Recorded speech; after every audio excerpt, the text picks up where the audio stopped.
everyone, welcome to another episode of At Home Chemistry with Miss Burley. Today we are going to be talking about the strength of intermolecular forces within these three compounds. So we have water. We have ethanol. Now, I don't have any ethanol. Ethanol is very similar to rubbing alcohol. That one's called isopropyl alcohol. So ethanol is 2 central carbons, but rubbing alcohol is 3 central carbons. But it's pretty similar all in all. And then the last one we're going to cover is acetone. So we're going to be talking about some of the properties that they're going to have, but first we're going to talk about the strength of their intermolecular forces. Now, in order to determine their strength of intermolecular forces, we have to just determine their intermolecular forces in general. So let's take a little look-see.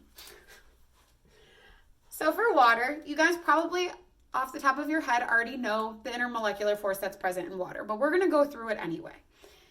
So we have the Lewis dot structure drawn, and water does form a dipole. It's a polar molecule. So the hydrogens are less electronegative than the oxygen. The oxygen has unshared pairs. So it makes it polar, and everything wants to go toward the oxygen. When I say everything, I mean all the electrons in the molecule go toward the oxygen. Since electrons are negative, that makes it partially negative, and then the hydrogens are each partially positive. So the type of bonding or type of intermolecular force that's present in this one, since it's a polar molecule, it's definitely dipole-dipole.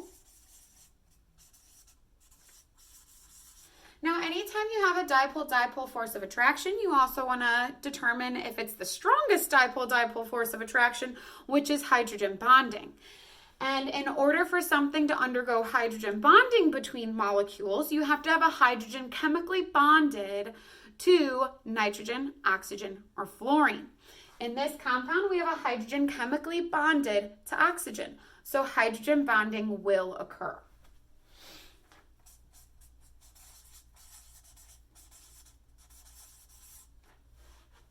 Next up, we have ethanol. So we see there's a lot of carbon-hydrogen bonds or carbon-carbon bonds, which this would be like a nonpolar aspect to the molecule. But we do have a carbon-oxygen bond, and we do have a hydrogen-oxygen bond. So in this area, we do have a portion of the molecule that is going to be polar.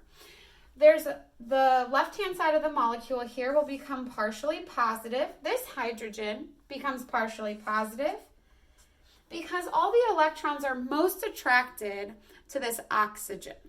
So because most of the electrons are attracted to the oxygen, that becomes partially negative.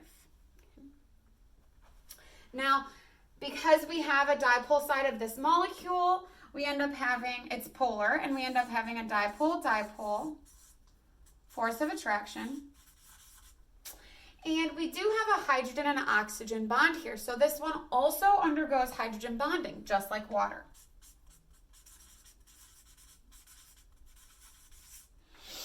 The last one, acetone. In this one, we have some nonpolar sides, these carbon-hydrogen bonds on the left and right-hand side of the molecule, but we do have a carbon-oxygen bond. Carbon is much more or less electronegative than oxygen, and so all the electrons gravitate toward that oxygen, or I guess attract more to that oxygen because its nucleus has a stronger nuclear charge. So everything wants to go toward the oxygen.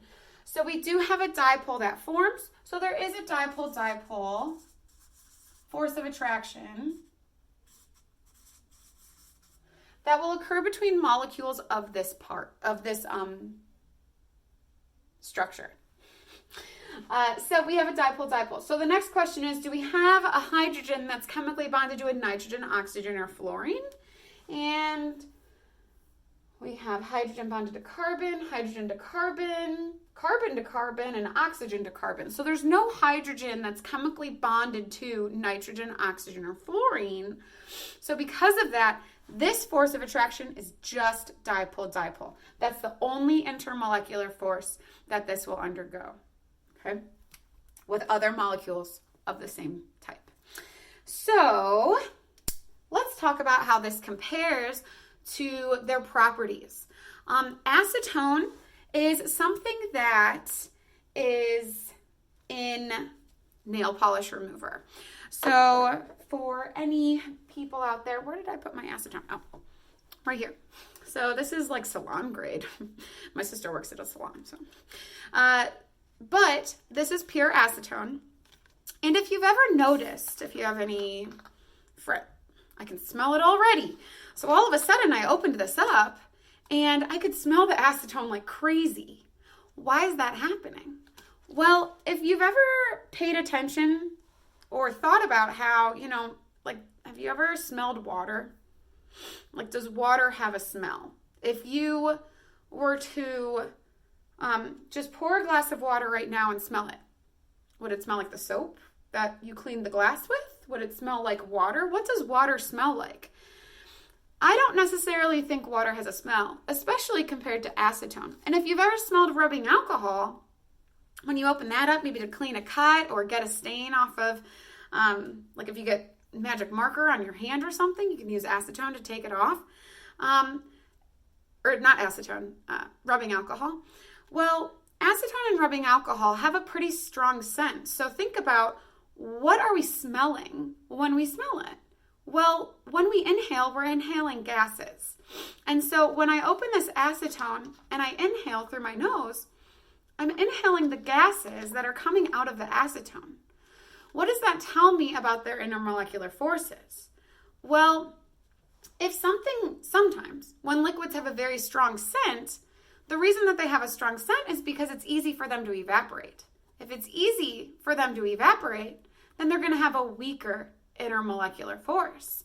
So if you take a look at this, out of these three options, acetone has the weakest intermolecular force. Because water and ethanol both undergo hydrogen bonding, that makes their molecules stick together more tightly and squeeze together, and it's harder to rip them apart, okay? Harder to separate them into the gas phase. So acetone's the easiest one. It would have the lowest melting point, it would have the lowest boiling point, etc. It would evaporate the quickest, and then therefore it also has this property where we can smell it quite easily. Now for the other two, you still have, almost knocked down my jug of water there. All right, so we still have water and ethanol. They both have dipole-dipole forces of attraction, and they both can undergo hydrogen bonding. But we can smell ethanol a lot more, and it has different properties than water does. What's causing this? Well, there's another layer to strength of intermolecular forces, and it has everything to do with not just the types of hydrogen bonds, the types of intermolecular forces that occur, but it has to do with the number of them. So what I mean by this, both of these substances undergo hydrogen bonding. So let's pay attention. Where are they undergoing hydrogen bonding? So if we take a look, I only have red marker, so I'll just use red for this. So if we take a look at water, okay, and I were to ask you, how many hydrogen bonds can water undergo? Sometimes we may quickly think 2, but I'm going to tell you that that is incorrect. There are 2 hydrogens bonded to oxygen, but remember, a hydrogen bond is a hydrogen from one molecule that's chemically bonded to nitrogen, oxygen, or fluorine, feeling an attraction toward an unshared pair on a different molecule. So where can hydrogen bonding happen?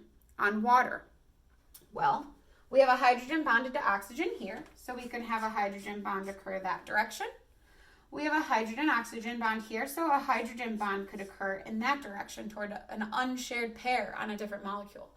But we also have 2 unshared pairs on this molecule.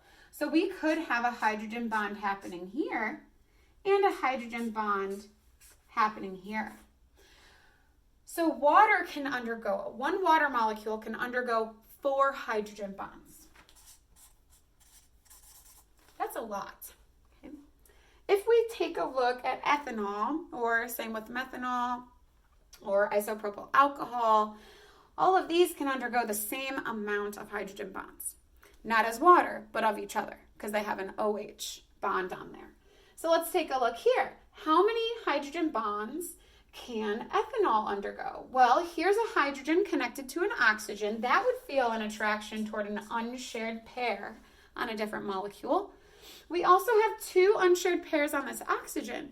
So those could also hydrogen bond with a hydrogen on a different molecule. So on this one, we have 1, 2, 3 spots that hydrogen bonding could occur.